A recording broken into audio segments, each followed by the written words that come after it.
अस्सलाम वालेकुम दोस्तों, कैसे हैं आप सब। दोस्तों, आज जो किस्सा हम सुना रहे हैं वो बहुत ही ज़बरदस्त किस्सा है। इसको सुनने के बाद यकीनन आप भी तौबा पर मजबूर हो जाएंगे।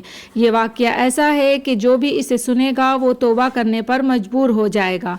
बनी इसराइल के एक इबादत गुजार शख्स का वाक़या जो शैतान के जाल में जा फंसा। मेरे वो दोस्त जो मेरा चैनल फर्स्ट टाइम देख रहे हैं, चैनल को सब्सक्राइब कर दें और बेल नोटिफिकेशन को भी ऑन कर दें। हज़रत वहाब बिन मंबा फरमाते हैं कि बनी इसराइल का एक आदमी अपने दौर का बहुत ही बड़ा वली और इबादत गुजार इंसान था। इसी इलाके में एक घर में 3 भाई और एक बहन भी रहा करते थे। तीनों भाइयों को अचानक कहीं जाना पड़ गया। वो बहन के बारे में बहुत परेशान हो गए कि उसे किसके पास छोड़ कर जाएं, क्योंकि उनका कोई अजीज़ रिश्तेदार वहाँ इसराइल में नहीं रहता था जो इसकी हिफाजत कर सके, क्योंकि वो इसे अपने साथ सफ़र पर भी नहीं ले जा सकते थे। उन्हें इस आबिद से सबसे ज़्यादा यकीन कामिल था, इसलिए तीनों इसके पास गए और उन्होंने अपनी बहन की निगरानी की दरख्वास्त की, मगर उस इबादत गुजार इंसान ने पनाह मांगी और इनकार कर दिया। मगर इन तीनों भाइयों ने बेहद इसरार किया, अपनी मजबूरी बताई तो वो बामुश्किल मान गया और इसे अपनी खानका के साथ एक कमरे में रिहाइश दे दी। काफ़ी अरसे तक लड़की का खाना ये आबिद खानका के दरवाजे पर छोड़कर वापस चला जाता। औरत दरवाजे से खाना उठाकर अपने कमरे में ले जाती। रोज़ाना का यही मामूल था। अब शैतान आबिद के पास आया और इसे इस नेक काम पर शाबाश देने लगा और फिर कहा कि अभी भी इस औरत के लिए ख़तरात हैं, क्योंकि रोज़ाना इसे खाना लेने के लिए अपने कमरे से निकलकर तुम्हारी खानका के दरवाजे तक आना पड़ता है। इस दौरान इस पर दूसरे लोगों की नज़रें पड़ सकती हैं और कोई इसे तकलीफ़ और अजियत भी पहुंचा सकता है, या फिर कोई इससे ज़्यादा भी कर सकता है। लिहाजा अगर तुम थोड़ी सी तकलीफ़ करके ये खाना इसके दरवाजे पर पहुंचाया करो तो तुम्हें बहुत ही ज़्यादा सवाब और अजर हासिल होगा। इस आबिद को जब कई बार शैतान ने इस अजीम और नेक काम में मज़ीद सवाब का लालच दिया तो आबिद मान गया और अब वो खाना खानका के दरवाजे के बजाय इस लड़की के कमरे के दरवाजे पर छोड़ने लग गया। कुछ अरसे बाद शैतान इस आबिद के पास फिर आने लगा और इसके इस अजीम सवाब के काम की तारीफ़ की, जिससे आबिद ने इसे अपना मुखलिस दोस्त समझा। शैतान ने अब इसे मशवरा दिया कि किसी भी परेशान हाल, मुसीबत ज़दा और दुखी इंसान को खुश करने का बहुत बड़ा अजर व सवाब है, और इस औरत से बड़ा परेशान कौन होगा जो दिन रात अपने एक कमरे में बंद रहती है। कोई भी इससे हफ्तों नहीं मिलता बल्कि महीनों बात नहीं करता। आखिर वो भी तो इंसान है, वो घबरा जाती होगी। इसलिए कभी कभी खुदा की रज़ा के लिए और इस औरत का गम, दुख, परेशानी और सदमा कम करने के लिए बात कर लिया करो, तो इसमें भी बहुत सवाब होगा। आबिद के दिल में शैतान की बात उतर गई कि वाकई एक औरत तन्हा महीनों किसी से बात ना करे ज़रूर परेशान होती होगी। अब वो तकरीबन रोज़ाना खानका की खिड़की ही से लड़की का हाल अहवाल पूछ लेता और कुछ बात कर लिया करता था। कुछ अरसे बाद शैतान फिर एक खैरख्वाह की रूप में आ गया और आबिद से कहने लगा, ज़ाहिरी बात है तुम ये सब कुछ सवाब के लिए कर रहे हो, तो फिर खिड़की से थोड़ी देर के लिए बात करने के बजाय खानका के दरवाजे पर इस औरत के करीब बैठकर बात कर लिया करो, क्योंकि खिड़की से बात करने में ऊंची आवाज़ में बोलना पड़ता है और गिरजा यानी खानका में इतना बुलंद आवाज़ से बोलना अच्छी बात नहीं है।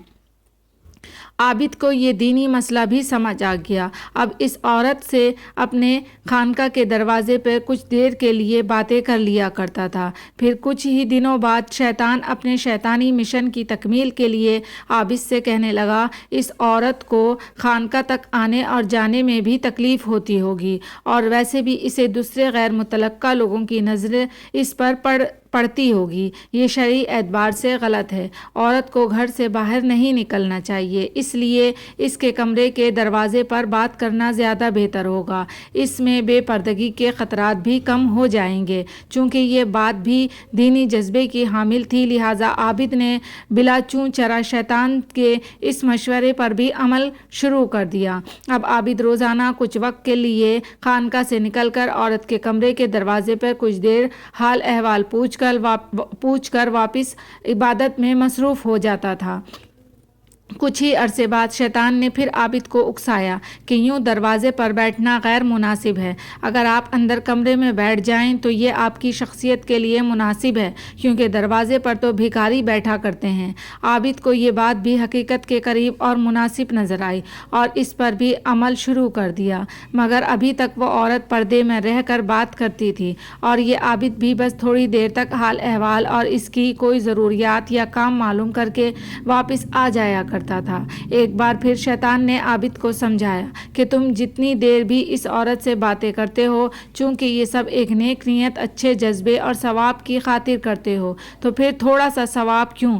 जितनी देर तक एक दुखी और परेशान हाल इंसान और वो भी सफ़े नाजुक यानी एक औरत को तसल्ली देते रहो, इतना ज़्यादा सवाब मिलेगा। अब आबिद का इस औरत के कमरे में सारा दिन गुजरने लगा, जब कि रात खानका घर में इस आबिद ने शैतान ही के मशवरे पर औरत को पर्दे और नकाब की मुसलसल पाबंदी में मुनासिब हद तक नरमी की भी इजाज़त दे दी और फिर नकाब सरकते सरकते मुकम्मल सरक गया।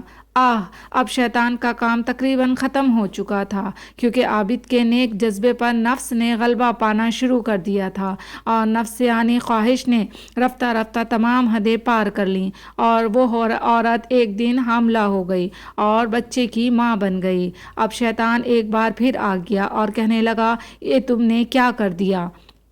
अब अगर औरत के भाई आ गए तो तुम्हारी खैर नहीं। फिर शैतान ही के मशवरे पर उसने छोटे बच्चे को कत्ल करके खानका के करीब ही एक गड्ढे में दफन कर दिया, मगर फिर शैतान बाज न आया और आबिद से कहने लगा, तुमने तो इस औरत के बच्चे को मार डाला है। अगर कभी इसने इस बारे में अपने भाइयों को बता दिया तो वो तुझे ज़रूर कत्ल कर देंगे। अब तुम्हारी जान सिर्फ इसी सूरत में बच सकती है कि तुम इस औरत को भी मार कर दफन कर दो और इसके भाइयों से कह देना वो खुदा की मर्जी और हुक्म से फौत हो गई। किसी को क्या पता चलेगा कि कौन इन्हें इस बारे में बताएगा, क्योंकि इसकी किसी को खबर नहीं। शैतान की बात सुनकर आबिद घर गया कि वाकई औरत कभी भी इसका राज फाश कर सकती है, क्यों ना बांस ही को ख़त्म कर दिया जाए, ताकि ना रहेगा बांस और ना बजेगी बांसुरी। और फिर आबिद ने इस औरत को भी कत्ल करके इसके बच्चे के गड्ढे में इसके साथ दफन करके ऊपर पत्थर रख दिए और मामूलात ज़िंदगी में मसरूफ़ हो गया। कुछ अरसे बाद इस औरत के भाई वापस आ गए और वो इस आबिद के पास अपनी बहन लेने गए, तो आबिद ने रोते हुए इंतहाई गमज़दा होकर बताया कि वो औरत बड़ी नेक, सालिहा, दीनदार और इबादत गुजार थी, मगर बीमारी की वजह से वो फौत हो गई। ये इसकी कब्र है। भाइयों ने कब्र देखी, कुछ देर ठहरे और आबिद से रुखसत होकर अपने घर चले गए। रात को जब सोए तो शैतान हर एक के ख्वाब में आया और इनसे इनकी बहन के बारे में पूछा, तो उन्होंने जैसा आबिद से सुना था वो बता दिया, मगर शैतान ने कहा, ये सब झूठ है। इस आबिद ने तुम्हारी बहन से बदकारी की, इससे बेटा पैदा हुआ। बदनामी के डर से इसने इस बेटे और तुम्हारी बहन को कत्ल करके खानका के दरवाजे की दाईं जानिब करीब ही घड़ा खोद कर दफन कर दिया है। तुम्हें अगर यकीन ना आए तो जाकर देख लो। सुबह जब तीनों भाई उठे और अपना अपना ख्वाब सुनाने लगे तो तीनों भाई ये देखकर हैरान हो गए कि इनका ख्वाब बिल्कुल एक जैसा है। बड़ा भाई बोला, ये सब शैतानी ख्यालात हैं, छोड़ो, ये सब फजूल है। मगर छोटा भाई बोला, नहीं, मैं तो ज़रूर तहकीक करूँगा। और फिर तीनों ने जब ख्वाब में बताई गई जगह खोदी तो वहाँ दोनों माँ बेटे की लाश सर तन से जुदा मौजूद थी। और फिर आबिद को भी अपने गुनाह का इकरार करना पड़ा और इस जुर्म पर लोगों ने इसे सूली पर लटकाने का फैसला कर लिया। जब इस आबिद को सूली पर लटकाया जाने लगा तो शैतान एक बार फिर इसके पास आया और इससे पूछने लगा कि क्या तुम मुझे जानते हो? तो आबिद ने नफ़ी में जवाब दिया। शैतान बोला, मैं वही हूँ जिसने तुझे यहाँ तक पहुँचाया और आज तू तो खुद भी जलील और रुसवा हो गया है और तमाम दूसरे आबिदों और राहिबों को जलील कर दिया है। कोई भी अब इन पर एतबार नहीं करेगा, मगर मेरे पास एक नुस्खा है। अगर तू मेरी बात मान ले तो मैं इन आँखों में धूल झोंक कर तुझे बचा भी सकता हूँ। आबिद ने पूछा, ज़रूर ज़रूर, मैं तेरी बात मानता हूँ, बस मुझे बचा ले। میں کیا کام کروں؟ شیطان بولا بس ابھی ابھی اسی حالت میں تم مجھے ایک سجدہ کر دو، میں ابھی اور فوراً تمہیں بچا لیتا ہوں۔ اور پھر عابد شیطان کو سجدہ کر کے مذہب سے خارج اور کافر ہو گیا۔ شیطان یہ دیکھتے ہی بھاگ نکلا اور کہنے لگا مجھے خدا سے ڈر لگتا ہے۔